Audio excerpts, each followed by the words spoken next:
stats to get that targeted training and your analytics in right now for Magnus Carlsen. And there's joy in the studio as we have another English. Day of the English. What is going on? If this keeps up, I'm going to bust into my English accent. And I know a couple of guys from England. Can you give us a little taster? When someone... Can you just give us a little taster? I'll give you a little taste. Just a little taste. Such a bad accent. Such a bad accent. But I love it. I love it. So, love it. 1, 2, 3 times, Simon. Anyway. I wasn't prepared to do that. You never put a man on the spot for an accent that he doesn't voluntarily bring forward.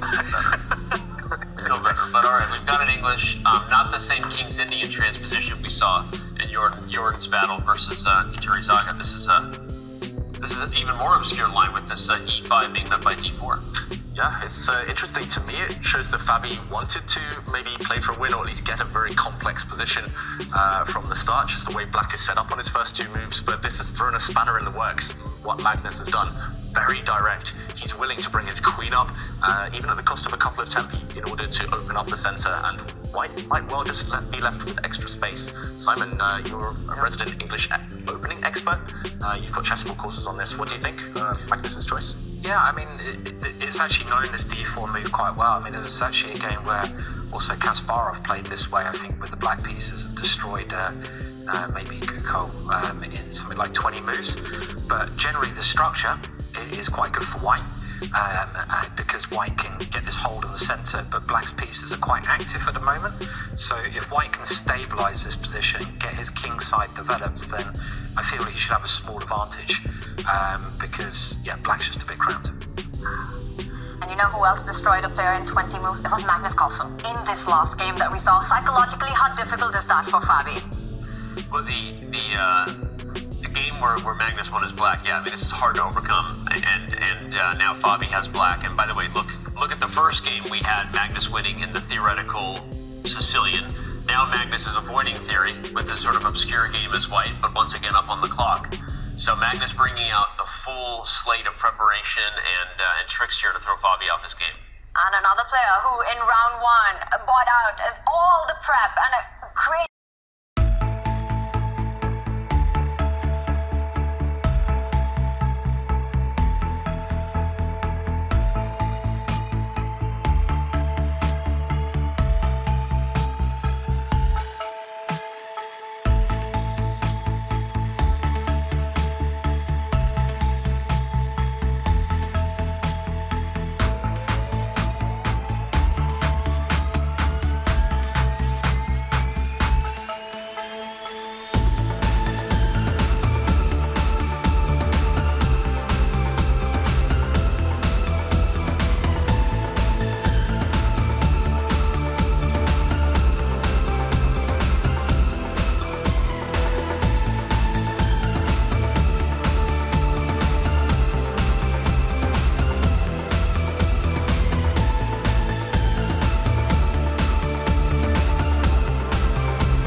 king g2 gains a tempo, then you can guard the g4 pawn. I think f3 is the move, and you give up the c4 pawn. Yeah, he goes, no, he doesn't. That's the analysis for it. Yeah, and we'll reach an endgame such as this one where Magnus is the one fighting for his life, fighting for the draw. So still some hard work ahead. And he only has 45 seconds. Bobby's trying to Magnus. You never trip a double standpoint. So if Magnus was black, would you be like, winning for black, just resign? That would be, yeah. It's really funny how you sort of judge it on the players somehow, and Magnus pawn up, just resign. I would resign. I'd resign against both of them, basically. I mean, I'd just be like, yeah, I've had enough. I hate defending these grim endings. I mean, again, the evaluation bar is just annoying me. It's a pawn, but the evaluation bar says, no, it's not a pawn, it's equal. Why? Why? We're almost in the territory as humans where the computers have taken their dominance one step further with the table-based win. Fun coming. Well, we are getting an update that in the other game, the fun does continue, as it's not only Fabi who's a pawn up, but Levon Aronian has also managed to snatch up some material. Rook and pawn alone cannot do the damage, and White's king is just about holding the pawns together. So Fabi, he might try something similar to what Iturizaga tried earlier against Jordan van Vrees, just putting the black rook down to the first rank and pushing the black c pawn. But I think when you're kind of playing without this king now, shouldn't be enough. Agreed. Yeah, I mean, I think, Magnus, one of the best, the best endgame player ever, and he knows what kind of positions to head towards, and the king just coming over to take that pawn. More pawns getting exchanged, well, that's much more likely to become a draw as well. Draw looking very likely now. I was about to say that we came here thinking Magnus was down to seconds. Fabiano down to 8 seconds as well. So don't let this get away from you, Fabi. That would be the worst thing possible if Magnus found a way to do a time scramble swindle. Again, Magnus there with his hands up in the air. It looked like something was not quite all right. I think he thought there was lag, but there wasn't. I think he was like, oh, that's Fabiano move. I think sometimes the players get nervous in those cases where they're worried that the moves aren't registering. But repetition coming up, and this one ends in a draw. Magnus shaking his head in relief. Fabiano Caruana disappointed. It was his chance to get this one. He did push maximum as much as he could, but it was never enough. And of course, the endgame touch, the endgame maestro, Magnus Carlsen holds this. We've got action still on the other board. Let's